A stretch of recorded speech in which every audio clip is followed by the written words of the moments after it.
Hello and welcome to another Savvy Entrepreneur meets Energized Colorado co-production. Today, I've got a real treat for you. I have Nick Armstrong, and we'll be discussing social media marketing in depth. Nick, why don't you tell the audience about your background? Sure, I'm Nick Armstrong, the geek in chief of WTF Marketing, also the lead organizer of Fort Collins Startup Week and Fort Collins Comic Con. Well, I appreciate you joining us. I think you'll be the perfect guest for us. So let's begin by saying, what is social media marketing? Social media marketing is essentially using marketing across any tool that we have access to that counts as social media. So what is that? Well, it's peer-to-peer relationships and usually business to person relationships if we're talking about marketing from a business perspective. So as a business, when would I need to invest the time and resources into putting together a online presence on these social media platforms? Well, it depends entirely on your goals. So you want to focus on elements of connection. So it could be customer service. It could be questionnaires and surveys or finding what the next trend is. It could be promoting your product to a new marketplace or getting that engagement to build with your core market and demographic. It could be employee recruitment or engagement. And it could be direct sales as well. We've seen great success with things like Lume and some of these other Facebook only products that come out that you have laughed at their ads. You have watched them while you're doing whatever you're doing while scrolling in social media. And it's an important thing in our community to know that these elements of brilliance of marketing are rooted in connection, whether that's making you laugh or making you feel something or making you feel like you're part of a group. Absolutely. So during the last election, you hear a lot about very targeted advertising on social media. And I see it all the time when I'm thinking about or even talk to my spouse about a particular product, then poof, all of a sudden that product's on my feed. So do you want to talk about privacy and how that interacts with Apple's decision to remove some of the tracking mechanisms and that whole topic? Algorithms are an interesting thing because we saw with the social dilemma documentary, there was a wonderful idea of we didn't build this thing to be evil. And there's a lot of hope Sure. in these. Yeah, they really didn't. I think that you write code, right? I was the world's worst programmer for 2 years, and I fully know that there are unintended consequences to the code that you sling. And so I think as you create something, your creation very quickly goes out of your control. And any good entrepreneur knows this. And marketing is much the same way, in that you don't control the message in your customers' minds. They paint the picture in the story about you. So if I say the words Coca-Cola, you might think red, you might think curvy typography, you might think polar bears. And that's because the story of Coke means completely different things to you. Or you might also think, if you're in a certain region of the country, I would never drink Coke, it's only Pepsi, right? And you might also think of like the Super Bowl. You might also think of, all of these different connotations, going to the movies, sitting and watching the previews. There's so many different elements of marketing that come into play. So when this comes to social media, and we're talking about very specific tracking, and we're talking about being able to identify and highlight customers who have a very specific connotation about your brand, that in and of itself is not necessarily evil. The application of gaslighting principles to marketing and using very specific statistics and targeting in this way, that's the evil part. And it's something that we should all be alarmed about as a community. I think that understanding how these things come to be and how they work is a complex thing to ask an average customer, average Joe to be able to do, but it's worth the effort and worth the endeavor. A blanket disruption of an entire marketplace in the way that Apple has stepped in with some of these privacy concerns, I think on the whole, it will be good as long as it's tempered with this idea that when we have someone providing human oversight, you can avoid some of these more evil connotations of targeted advertising. The privacy implications are wonderful because privacy has been, up for wholesale since Facebook existed, since the internet came to be, since message boards, we also saw the dark side of some of those things, where we had, the darker areas of the internet, online trolling, our teen suicide rates are up through the roof as a result of some of these things, because it's so easy to dogpile on to a negative thread. And I would point to communities like Reddit, where some of these things have been addressed, but they still exist and hamper the community and the engagement. You can find bad actors, but when it's so easy to create another anonymous account and jump on and downvote something or upvote something, it creates some really interesting dynamics. And we're a little bit deep for a discussion in social media, but what I will tell you is that it's an idea where, when you look at what the tools are supposed to be for and you go in with good intent, you can get good outcomes from it. And no matter what Google does with their search algorithms, and no matter what Apple does with their privacy concerns, and no matter what Facebook does with their advertising platform moving forward, know that it's your job as a marketer to be adaptable and flexible with whatever rules come down the pipeline, and that there is no change that is out of your control that you can't adapt to, and that all of us are just borrowing space on these platforms. We don't control them. The only thing that we can control is a direct relationship to our customer and what we say to them, but not how they interpret it. Let's do a little bit of a deep dive on these different platforms. So when it comes to TikTok, video is an important element, and these platforms that emphasize particular elements of storytelling is really what it is. You're telling a story while you're building connection. And so if you're looking at TikTok, it's about video, but often it's about humor. And folks aren't on TikTok to be marketed to. They might find something that they enjoy or like, or there might be a pizza in one, and then they go and buy a pizza. This is all inconsequential. One of the things that you had mentioned earlier is the idea of that you were having a conversation with your partner. They were saying that they had a particular, mention a particular product, and then it shows up in your Facebook feed. I would put to you that your unconscious cues of other things in your world are influencing some of your purchase decisions, right? And so let's say that your purchase pattern at Target is to go buy a particular type of thing, and then suddenly you switch brands. Target might then say, oh, well, we have this data. We know that this customer had some sort of life shift because our inventory shows that the product was in stock. And so this customer had a life shift, and we should investigate this a smidge. What other things did they buy at the same time? And there's this really famous, case study of the girl who was pregnant, bought, some things, and then they started getting the maternity ads at their parents' email address, and so their parents found out that they were pregnant before they did, and so based entirely on their purchase habits. We as businesses probably shouldn't get into that ethical quagmire, but what we should do is understand how customers associate our products with elements in their life and how they integrate our products and services into their daily lives, if at all. And a really interesting, talking about the elections, a really interesting example of this is that in Fort Collins, at least, only about 30% of folks vote in municipal elections. And these are some of the day-to-day things that they interact with on an ongoing basis: sidewalks, parks, trails, stoplights, and traffic. All of these things are impacted by who they vote for and elect. And so it's a curious thing that only a third of folks will interact enough and care enough about that to engage. What I would say is, in social media, bringing this back down to social media, that will be the common feeling for you as you're a marketer is, why didn't I get as much engagement on this as I had hoped for? And the common solution to that is to throw money into advertising. And I think that that's the desire, because you will hit somebody with an ad or a statement or a photo or a video in TikTok or a whatever, and you won't get that engagement that you're hoping for.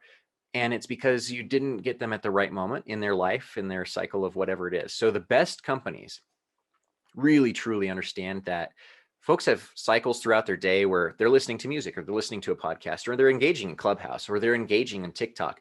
I have an entire group of friends who what they do for an hour out of their weekend is to relax, have their coffee, and scroll through the TikToks and just check them out. And they compare and they share with their significant others because it's a really important tradition for them to do this. And it's a tradition built around social media. What a fascinating thing. So understand that we have no control as marketers is what is interpreted, but we can control the message and how it's conveyed. And no matter what the platform, it's all about the goals and reaching people in the way that you want to convey that story and what's best for your product or service. And for the type of customers you're targeting, right? Because different customer types are going to be on different platforms. If you're looking for professionals and you're an accountant, advertise on LinkedIn. If you're, selling an energy drink, then maybe TikTok or Instagram, right? And you have to be kind of good at it. I mean, Gary Vee, everybody quotes Gary Vee or Seth Godin, right? So Gary Vee is the consummate professional who says, go and do the thing and write the content, hit the record button, just go. And it's a really powerful thing, especially when we have all of these different digital tools in our pockets to be able to say, oh, I can make a video or I can do this. It doesn't have to be crazy polished or post-produced. Laura Cleary, who's fantastic humor author, had a wonderful Facebook page where she did videos and she just used different effects from her videos and then post-produced them, on her own and figured all this stuff out. And the key of it was that she was funny, right? The talent wasn't that, she was this brilliant writer. It wasn't that she was, this great satirist. She was human and approachable, and folks loved her for it. And we see this a lot with the Oatmeal, whose dog just recently passed, and he'd written this entire strip about his dog, and it was wonderful and funny. And he shared with his audience that his dog had passed, and then he joked afterwards that his dog's digital funeral will be better attended than his physical funeral in the future at some point. And so it's accurate because people have engaged with him on that level. And if you just love the Oatmeal because of whatever comic you came across, XKCD also has this crazy following as well. And I'm highlighting these folks because we identify with folks who are human and we remember the stories that are most human to us. So when we think about Coke, we're not thinking about a brown bubbly liquid that's filled with sugar. What we are thinking of is the experience of sitting with our family watching a movie in the theater and watching, eating popcorn and drinking that Coke, or we're thinking about the polar bears and what that meant to us to see those awesome, we were sitting with our family at Christmas time and we saw that commercial, we were watching the Hallmark movie or whatever, and oh yeah, that was cute. And we have that feeling, which has nothing to do with the physical product or the service that's being provided. It's all about how it integrated into our lives. So there's a whole spectrum of social media platforms, and two of them that are kind of on the edge of what you would consider normal social media platforms are Noom and Reddit. They both have a different type of interaction with their users. Can you elaborate on that a little bit? Sure. So, I love Reddit because it has the sub Reddits where you can go in and pick and choose. Like there's Apple Watch Face sub. You can go in there and find out all of the things that people are doing to create new cool Apple Watch faces and inspire each other through their creations. There's, Star Trek, there's, Star Trek / ships. And so if you're a techie or an engineering gearhead, you can go in there and find specific diagrams or tech and discuss things that are down to your specific interests. So it's a highly niched platform. What I love about Noom is a product, right? And it started out as an app, as a service for folks looking to lose weight. And so they expanded now recently into the mindfulness space as well. And so part of the power of Noom, right? What they make money for is their app and their ability to say, well, you will lose weight on this. And so full disclosure, I am a Noom user, was a Noom customer. And so I lost 50 pounds. I will tell you that it does indeed work. Here is the crux. They not only provide the service, right? And the Weight Watchers type experience of okay, track your meals, do this, do that, and here's, interact with the app. what they go above and beyond is they create a social network of their users. And then what they have done is connected folks who are like minds, who are struggling with the same issues, with a coach who can provide an informed perspective and then provide good discussion and dialogue and start getting those conversations to occur that are both helpful and healing for that community. And I think that that's an important aspect, because if you're thinking about how your product interacts in social media, a lot of this is about reviews, commentary, discussions, customer service, and you might have somebody who's super angry at you. If you've done the work to create your own social network bubble around your product or service, and folks are engaging and interacting with you, then you have a protective layer against some of these negative reviews, because folks will jump in and they'll be like, that's not true. This is, look, you weren't using it right. This is what you need to do. And it offsets some of your tech support and customer service needs, because your customers can jump in and do it for you. And it offsets some of your marketing need, because you get that rampant word of mouth. So really building up this network around your community of your own users and connecting them to each other, and they call this user-generated content, is a really powerful medium for creating buy-in and customer engagement and customer longevity, especially as you transition into new products. One of the better companies I have seen at this is Noom, but we have also seen this play out well in product-based things, things like Loot Crate and Geekbox. And we have seen that customers can drive through their interactions with the company, not just through surveys, but through the interactions in wearing the products, through their interactions with showing it off. We also have seen the Harry Potter boxes and all of these different, nerd boxes that come along, subscription things, Pampered Chef, Green Crate, all of these wonderful things that come along. Yes. Yeah. Peloton. Yep. Exactly. Apple Fitness, I will point that out as well. You can tailor your workouts based on which trainer you like and what energy you want and what type of music, and they deliver, and they continue delivering new content based on what you've said and done. And you can give them feedback, and they give you feedback as well through your rings, through additional videos, through playlists that you can download. So this is holistic integration of your experience with the product and how you're dealing with it creates a really cool cohesive experience. And the more that you can drive that as a service provider or product provider, the better your R&D will be, the more smooth your customer service will be, and the more forgiving your customer base will be if you make a misstep. So it adds a lot of grace into your efforts. And all you have to do is create real genuine connections, which is more complicated than it sounds, but still as important as a basic marketing principle can get. If people love your product or service, they will continue to stick with you. Absolutely. Creating that cult-like following is really important for long-term retention of your customers. And, brands like Peloton, they have that. People are literally cult-like following them. So great example of very effective social media techniques. And it goes beyond just like the interaction with your customer, your brand, your product, your service. Things like Comic-Con, right? And I can tell you that when you highlight panels for folks, like you can offer a Star Trek panel, or you can, a Star Wars panel, or the Mandalorian, or whatever else. If you connect your customers who are interested in a particular thing, even if it's not completely related to your thing. So Star Wars and Comic-Con aren't directly related, they're tangential and they're synergistic. So you find things that are tangential and synergistic to your brand. And I have to put $5 in the jar because I use the word synergy. So we have to be able to adapt to how our customers are living their lives, but also the things that are tangential to our brand and how they work well with our existing product or service platform, and honor those customers and connect them to each other so that they can create a richer, fuller experience together and become friends, maybe. Yeah, absolutely. Build those relationships, both with the brand and with the other customers or people who are using or utilizing that product or service. We've covered so much, and it's been very insightful. So what would be the number one thing you'd recommend a business do to start building their social media presence?